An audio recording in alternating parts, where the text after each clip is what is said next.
How many of you have heard the expression, politics makes for strange bedfellows? Well, those of you who have heard the phrase probably know that the practice comes from Lincoln's day, when beds were scarce on the pioneer prairie and politicians, even political opponents, might share the same bed after a day of campaigning. That, of course, was before Hyatt hotels enabled all politicians to sleep in their own beds. You can hear the headline from that. County chairman charges Pritzker family hotels cause of all political discord. That is not my point. My point is that in today's fraught atmosphere, if our politics no longer makes for strange bedfellows, at least railroad construction still does. This rail project through Springfield that celebrates a significant milestone today is a remarkable testament to the united efforts of a community and its elected leaders on the state and federal level. The recently retired Federal Railroad Commissioner told us that this project, thanks to tremendous effort from the Illinois Department of Transportation, is the best railroad project in the nation, on budget and on time for completion in 2025. Today, we celebrate the groundbreaking of the centerpiece of this project, the Springfield and Sangamon County Transportation Center. That's kind of a mouthful.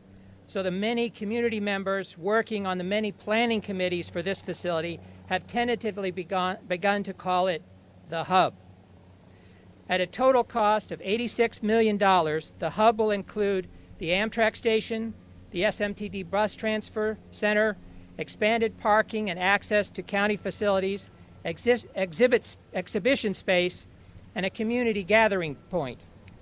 When we embarked on this endeavor, I recall Senator Durbin saying to the mayor and I, you know, if the community really comes together, you can really achieve something. Just look at Bloomington. Of course, the senator in his position can't take sides, but we hope when our community has done its work, Senator Durbin can point with pride to a project he has championed for us in Washington. As Senator Durbin predicted, other good projects will come from this project. As a community, we want to thank Senator Duckworth for championing with Congressman Rodney Davis the 1908 Race Riot National Memorial that is planned for a location 3 blocks from here. One of Senator Durbin's crucial recruits to our cause was our current governor. From the first briefing, Governor Pritzker understood the critical safety, social equity, and economic development benefits of this project for our community. Equally important, he understood that this 6-mile stretch of tracks through Springfield is the major bottleneck for the entire statewide corridor. He worked closely with our Republican and Democratic state representatives to carve out $122 million in state infrastructure legislation.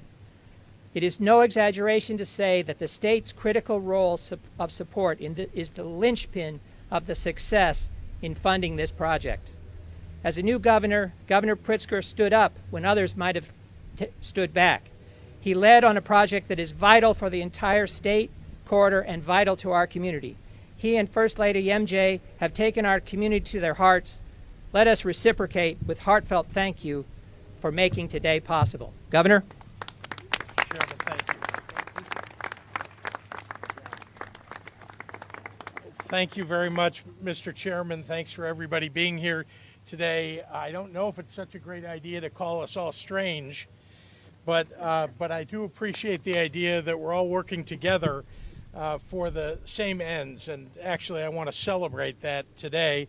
In 2019, the entire Springfield delegation to the General Assembly voted unanimously and in a bipartisan fashion in favor of the Rebuild Illinois Capital Plan, the largest infrastructure investment in our state's history, and in fact the largest in the nation, a testament to what state government can do when we work together with the best interests of working families at heart. Nowhere is common sense governing represented more than here at the Springfield Rail Improvements Project, where we are fixing decades-old problems, creating good jobs. We're connecting the hubs of Chicago and Springfield and St. Louis, bringing people into downtown, and continuing the healing process for the crosstown racial injustice that these very railroad tracks have historically represented. Not to mention, Illinois is the only state where all 7 of the nation's largest railroads operate. That's a unique economic advantage recognized by employers across the globe, helping our state attract and maintain quality jobs. That's among several reasons why Rebuild Illinois dedicates over $1 billion to expand and improve our rail systems, including the $122 million for the Springfield Rail Improvement Project. So today we come together again, joined by Illinois' exceptional champions in Congress, Senate Majority Whip Dick Durbin and Senator Tammy Duckworth. In our General Assembly, Senators Doris Turner and Steve McClure and Representative Sue Scherer and Representative Mike Murphy, along with the Illinois AFL-CIO Secretary-Treasurer Tim Dre, and of course, the Mayor of Springfield, Jim Langfelder.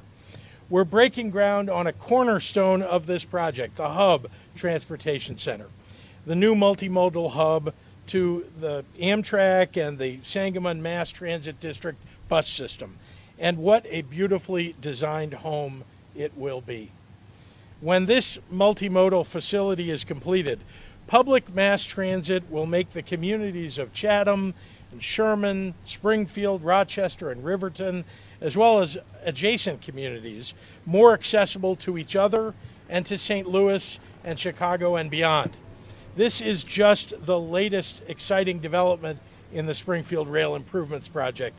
And thanks to our hardworking men and women of labor, more than half of the project's components are already completed or under construction.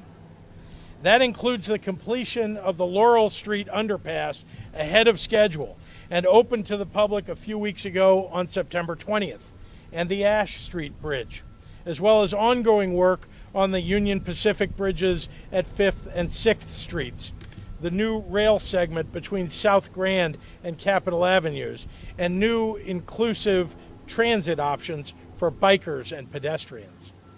Not only will this project completion consolidate rail traffic and create a more resident-centric downtown, but it'll set in motion a major expansion of employment and services in the medical district and surrounding areas, which can't be fully executed until the rail lines sit farther from our hospitals, our healthcare providers, and major employers.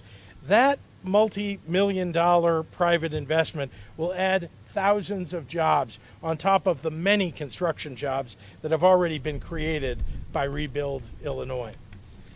This is a monumental collaboration of the federal government, the state of Illinois, Sangamon County, and the city of Springfield, and rail companies to create jobs, invest in a vibrant community, and build a better transportation system in our capital city.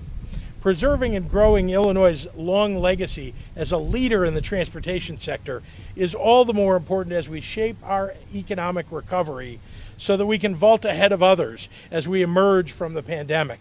And Springfield is helping us to lead the way. With that, I'd like to turn it over to one of the longest and strongest advocates for this project, a real champion for us in Washington, D.C., our leader and senior senator, Dick Durbin.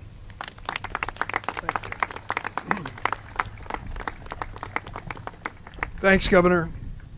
Tonight before you go to sleep, listen. Almost without fail, every night before you fall asleep, you're going to hear the sound of trains coming through Springfield. If you grew up in Springfield or in any other city that had a railroad, you really have to pay attention to hear it anymore. You hardly ever hear those horns, but they're blowing all night long, all day long, moving trains through Illinois. It's nothing new. The first locomotive that came down this very track was in 1842. It was in 1861 on this same railroad track that Abraham Lincoln caught the train to be inaugurated, the 16th president of the United States. He rode on the Great Western Railroad, which became the Wabash Railroad, and then became the Norfolk and Southern Railroad, which it is today. So there's a long connection in history between the place where we stand and the political past of America, and particularly with President Lincoln. But it's more than that. These trains and railroads are an integral part of our economy. Why is Illinois the economic success it is and has been? Location, location, location. We're smack dab in the middle of America. And there are points in our history where that location meant everything in terms of building the economy to support the railroad system and vice versa. I want to thank Governor Pritzker and the Illinois legislative delegation who did particularly yeoman's duty on this transportation center, which we break ground on today. Now, Tammy and I, along with the congressional delegation, have a different responsibility of this $300 million railroad improvement project. We've secured $60 million together over the last 7 years and more to come. We're going to continue to work to make this a success because we know that railroad success means safety, efficiency, profitability, and economic growth. Railroads have been the past, and they're going to be an important part of the future of Central Illinois and our state. I thank everyone for gathering here today, and it's my honor to turn it over to my colleague, friend, and the United States Senator Tammy Duckworth.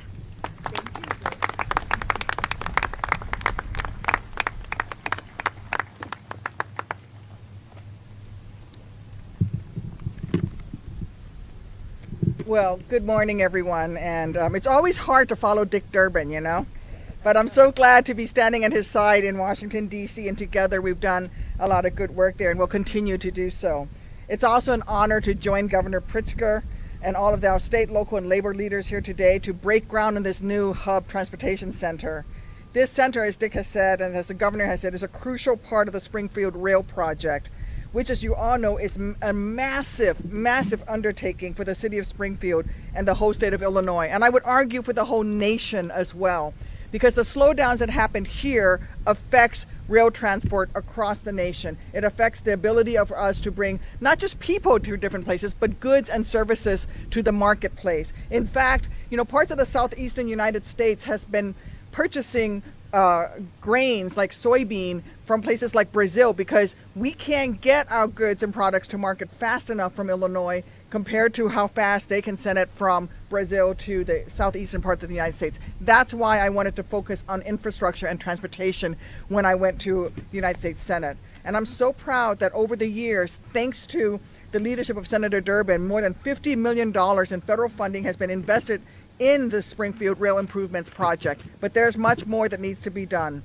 Projects like the Hub Transportation Center, the Rail Improvement Project are great examples of the multiplying effect federal resources can bring to bear on state and local infrastructure investments, the impacts that these federal resources have on our communities, and the kinds of things that we can do when all levels of government come together.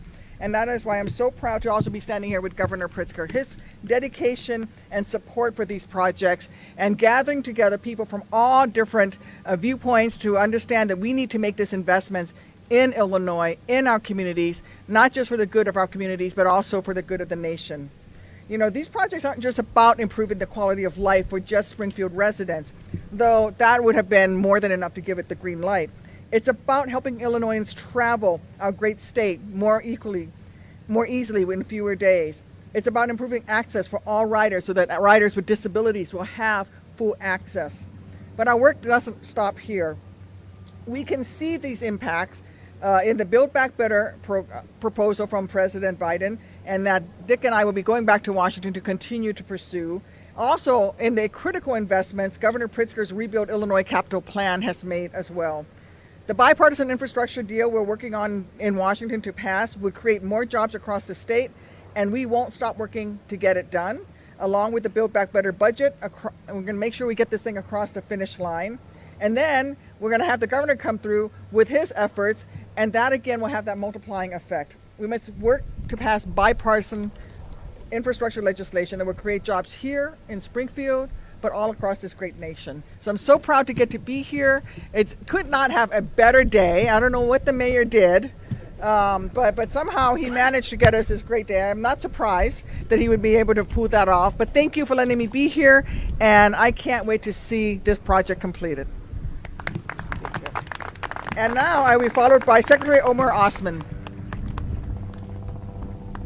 All right, where's the secretary? go this way. Okay. Thank you. Thank you, Senator, and good morning, everyone. I'm happy to be here today to celebrate the groundbreaking for a special project that would not be possible without some tremendous teamwork. But this event would not be possible without the work and dedication of IDOT Regional Engineer Jeff Myers, who is in the crowd today, and the Deputy Director of Transit, Sean Reese, who is also in the crowd today. But truly, though, without the governor's leadership and the support of the General Assembly, we would not have rebuilt Illinois, and this project would be little more than a concept. I have said it time and time again, but Rebuild Illinois has been a game changer. It puts IDOT back in the business of investing in the state infrastructure and partnering with our communities and counties to improve quality of life. Rebuild Illinois is the state's first capital program ever, touching multimodal capital program ever, touching roads, bridges, airports, waterways, bicycle and pedestrian accommodation, and yes, rail and transit. I have been lucky to attend many Rebuild Illinois events with the governor, but this is the first one quite like this. Not only are we making a transformational investment in our capital city and surrounding communities, but we are building connections. Illinois is a transportation state, and no one gets that more than our governor. Amtrak serves more than 30 communities in Illinois, carrying millions of riders a year. 96 of the 102 counties in our state offer some form of transit service. This project right here, when complete, will give people in the region the ability to seamlessly connect to the entire state. That's how you invest in communities, and that's how you rebuild Illinois. Thank you, and I look forward to our continued progress and successes. And one day, I'm hoping to come back here to cut a ribbon. And with that, it's my pleasure to introduce the president of ALCIO, Mr. Tim Dray. Tim.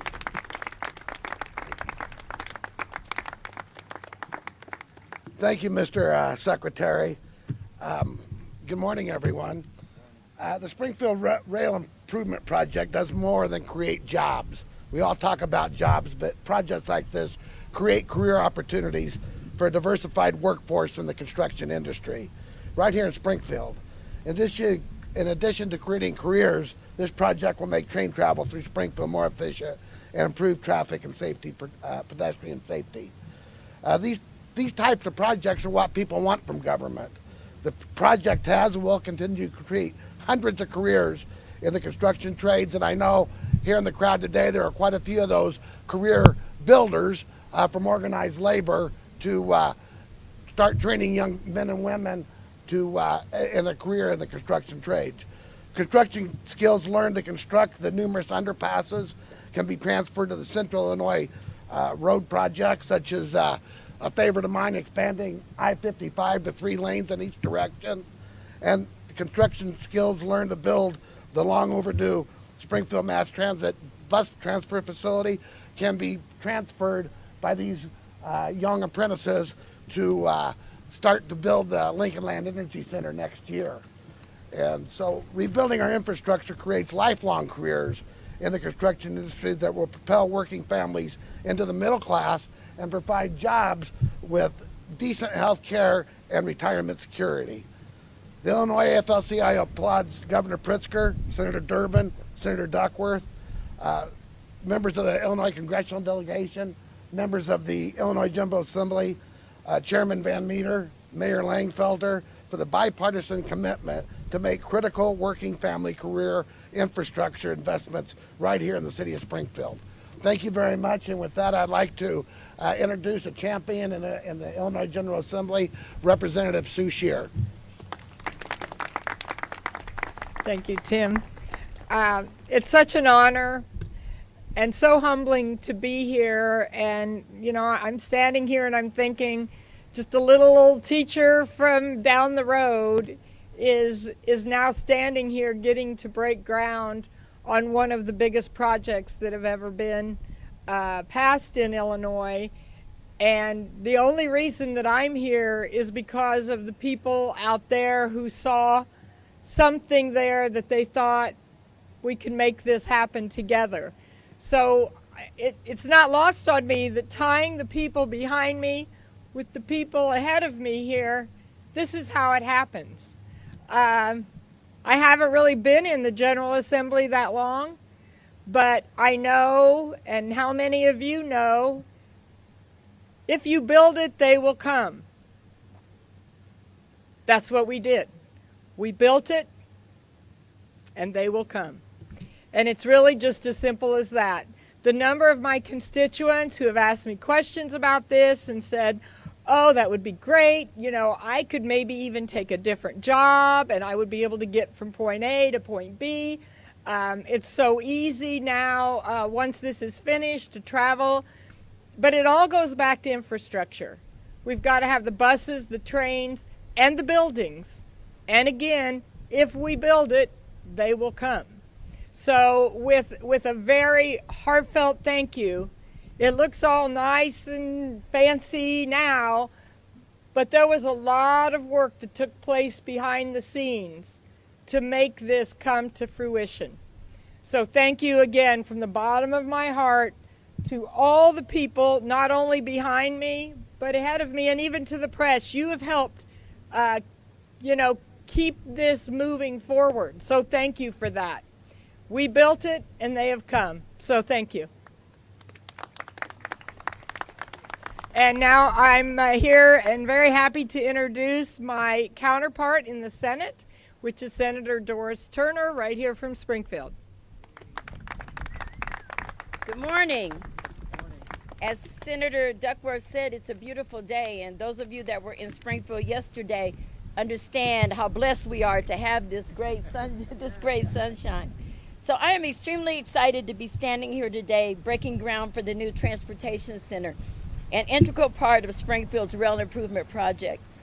Many years ago, before I was a member of the Springfield City Council or the Illinois State Senate, I made a commitment that if Springfield were granted a record of decision to move forward with the rail improvement project, the project would not become a barrier to the east side of Springfield, but open opportunities for safer transit, faster unencumbered routes to medical facilities, and spur economic development.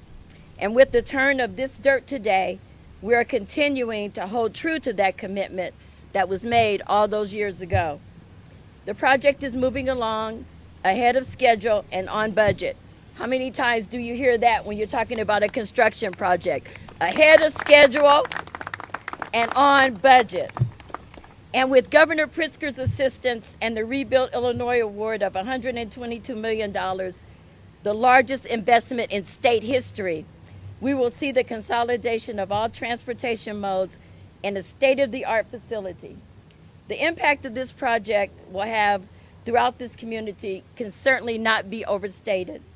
Our downtown, adjacent neighborhoods, medical district, local businesses, union labor, and everyday lives will be generationally transformed, not just for today, not just for tomorrow, but for generations to come. The Hub Transportation Center is not just a brick and mortar building.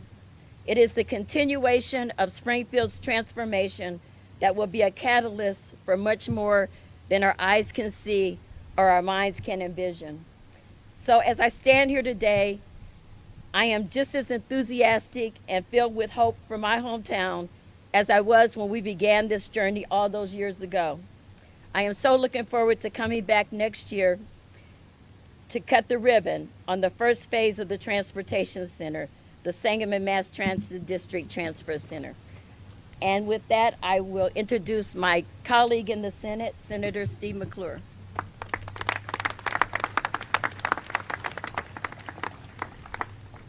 Thank you, Senator Turner. First of all, as someone who used to work in the county building as a prosecutor for years, you realize how underutilized this space has been. And just in the last few years, to see what it is becoming, and to see that this hub is going to be here and be a huge project that is not just going to revitalize downtown, but it's going to revitalize the region for years to come. And one of the sad parts about downtown Springfield is that a few years ago it seemed like it was dying off. And many people have been asking me over the last few years, what are you going to do about downtown? Well, this hub is incredible. This is going to be state of the art. It's going to utilize underutilized space, and it's going to bring a lot more people to downtown, and it's going to cause a lot more people to visit Springfield. So I want to thank the governor for his leadership. I want to thank our federal delegation for their leadership, our chairman, Andy Van Meter, Hanson, and all the folks that are going to be working on this. This is a big deal. And it's about time that we start growing our community again, and this is the exact project that will help to do that. So I thank everyone involved, and I also thank our mayor, Jim Langfelder, who's also our next speaker. Thank you.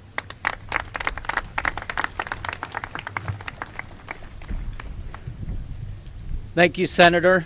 Good morning, everybody. First, I'd like to start off recognizing the city elected officials that are here that I know of.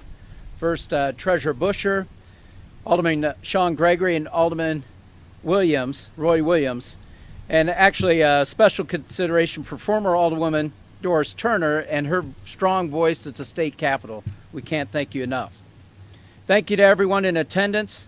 I'd be remiss if I didn't take a moment to acknowledge the city's Public Works Director, Nate Bottom. He has helped usher the rail project along for the city of Springfield for over a decade. First as an engineer and now as our director, we appreciate his efforts. For today, this moment shows that you can never underestimate the power of a decision or a vote by a governmental body and what it means to the future of our residents and our community. Thank you to the Honorable Governor JB Pritzker for your fearless leadership in championing the state's first capital bill in over 10 years. In a nonpartisan fashion with our state legislators.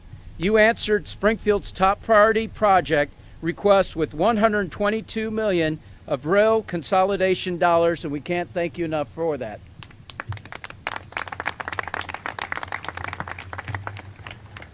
Little did he know, or we know, that his action and the legislature's action in 2015 assured that the Springfield Rail Improvements Project would progress without disruption even during a pandemic.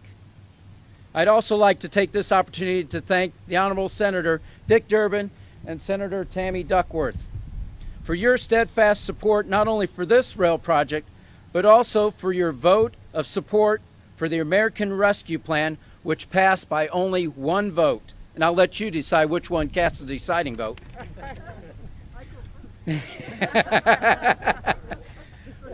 But what that support meant for the city of Springfield and Sangamon County is $60 million of direct assistance to help us build back stronger from the pandemic.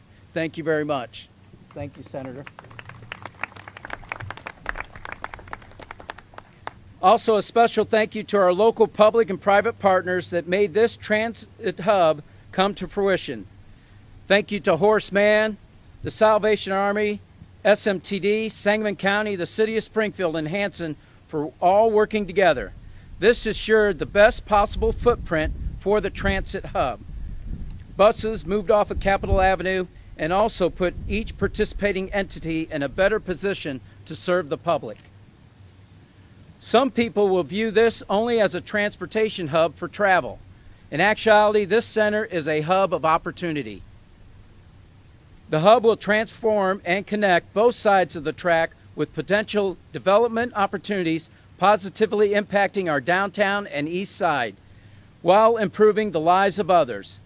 With all of us, the federal, state, and local governments working together in a nonpartisan fashion, alongside with the private sector, the hub and the rail corridor will be the corridors of opportunity. It will raise Springfield to new economic heights. This will ultimately improve accessibility and economic development for Springfield's downtown, medical district, and east side. We look forward to not only this phase, but also the modernization of the Cook Street and South Grand underpasses, which are now going underway. We are beginning to see these transformations along with Laurel Street opening up just a few weeks ago, while the 5th Street and 6th Street underpasses will be completed next year. Our heartfelt thanks to Governor Pritzker, our United States senators and congressmen, and state senators and representatives for remembering how important Springfield's place is in history, the place Lincoln made his home and fought for to be the state capital. As we move forward together, please continue the exemplary work you've started to do and continue to do in restoring the United States and the state of Illinois government to be the government of the people, by the people, for the people. Thank you. And now it gives me great pride to reintroduce the Honorable Governor JB Pritzker.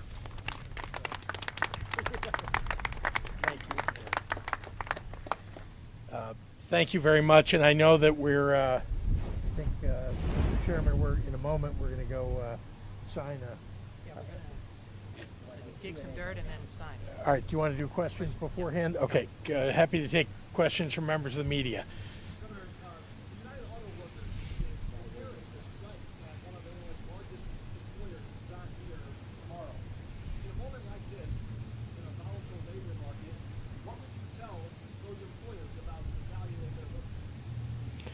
Well, as you know, we have tremendously well-trained workers in the state of Illinois, in part because we are a union state. And so I would just remind employers across the state how valuable it is to have talented workers on their payroll. I wanted to ask on topic about Amtrak, and I'm guessing that Senator Durbin is about to rush the microphone, but anybody can answer. How do you justify, based on Amtrak's ridership numbers, the government's financial involvement in Amtrak? Well, I'll speak at least personally. I think it's a huge boon to consumers, to workers, to have Amtrak available to them all across the nation. But I will, if you don't mind, Senator, I'll ask the senator to come up who's very involved in it. You're welcome to come too. Amtrak is critical in terms of passengers moving in the state of Illinois and around the nation. And thank goodness for the trains supported by the state of Illinois. I want to thank the governor for that. There's no question about it. During the pandemic, we've seen interruptions in service and people making different plans. But it hasn't been that long ago, and it will soon return to capacity passenger usage of Amtrak. I feel confident they will. For example, they are investing now in new locomotives. They'll soon be investing in new passenger rail cars. All of that improvement in long-term quality of service and reliability of service will bring the riders back. I feel this is an important part of the picture. And if you've ever been to this train station, and many of us spend some time there are times when it is crowded with a lot of people heading to St. Louis and Chicago, particularly in baseball season.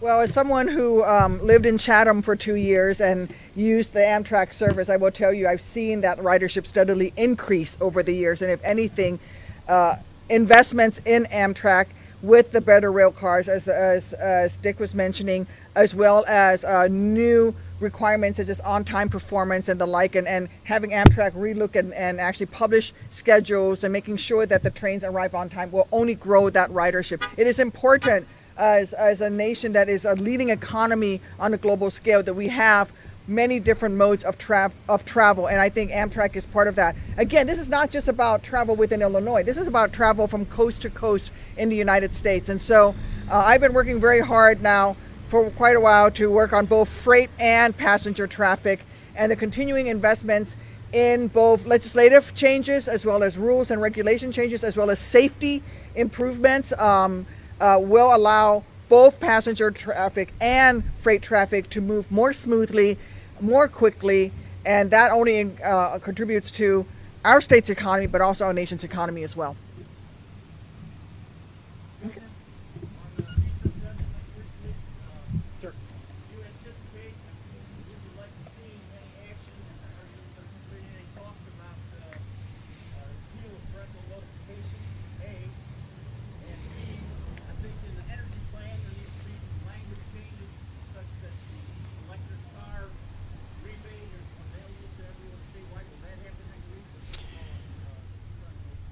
Sure. Well, you know that I'm a lifelong pro-choice advocate. I believe in standing up for a woman's right to choose. This is just one component, but a vital component of making sure that that right is available to all. With regard to the changes potentially next week to the $4,000 electric car rebate, let me just be clear that there's some conflicting language within the bill. So the intention all along was to make it available to everybody in the state.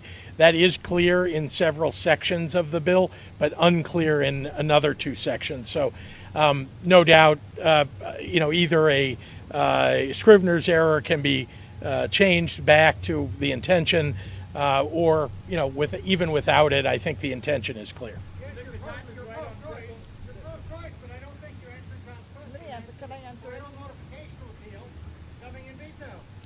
Yeah, I think I'm clear about it. I'm in favor of a woman's right to choose. I'm in favor of repealing P&A.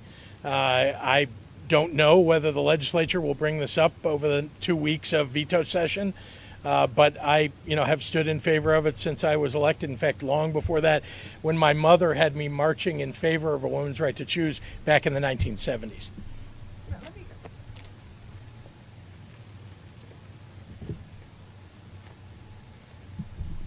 I want to address parental notification.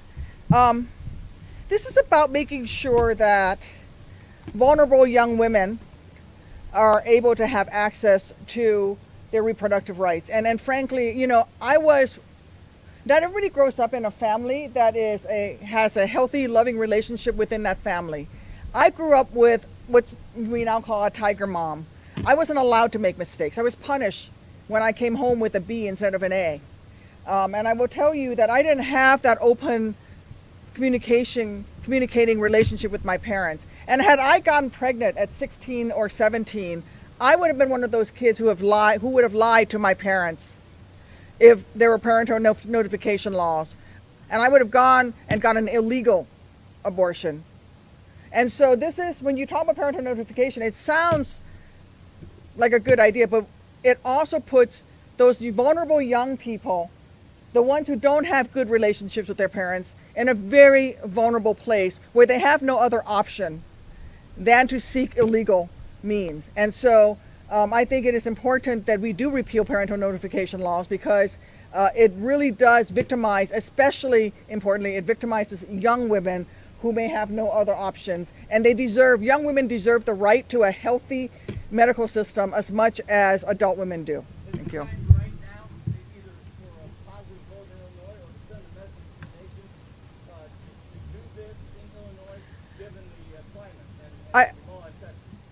I think that the time is always right to repeal parental notification, because there could be a 16-year-old girl right now who's pregnant, who can't go to her parents, who may be the victim of abuse within the family herself and can't go to get help because of parental notification. So I think the time is always right to repeal it.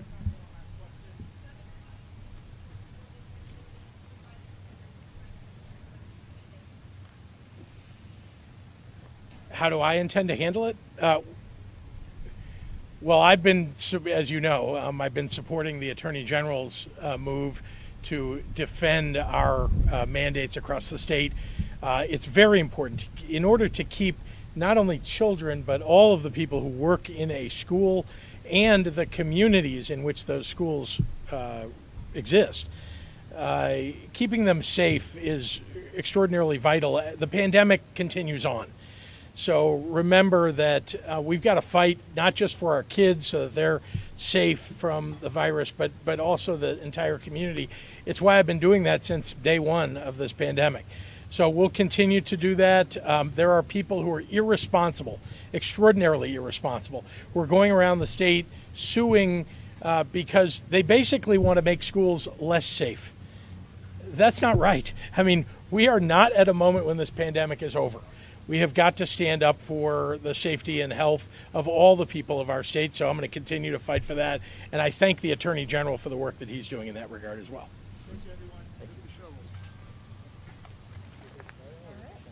All right, now we're... JB, got a shovel over there with your name on it. Wait, you've been in politics longer than I have. It's got to be a big shovel.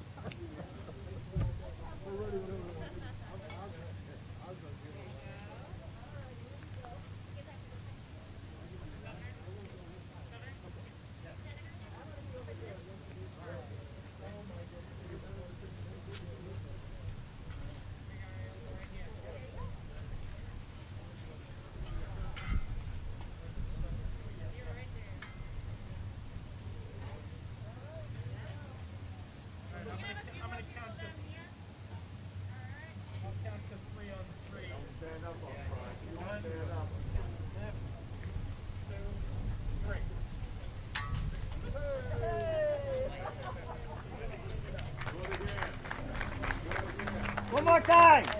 One more. All right, everybody. All right, it'll be one, lift for two, and then we'll throw it. Ready? One, lift, two, three. There we go. That's all. There we go. Well done.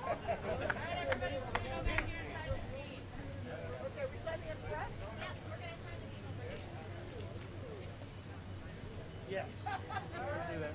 Are we doing it on this side of the beam? I guess so. Either side.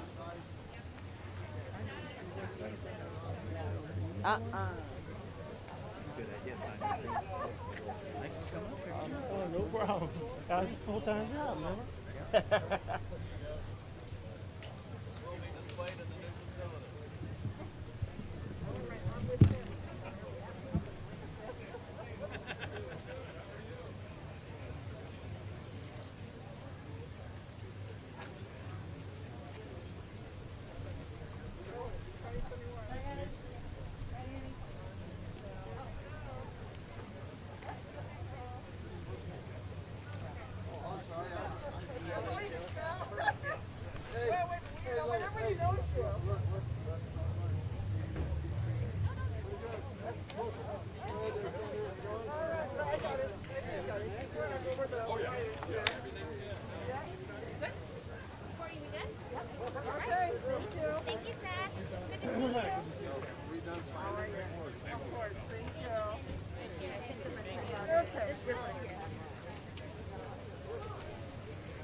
We'd like to invite everyone here to sign the beam as well. Everyone's welcome to sign the beam. This will be installed in the buildings. So don't be shy. Please come up and sign the beam.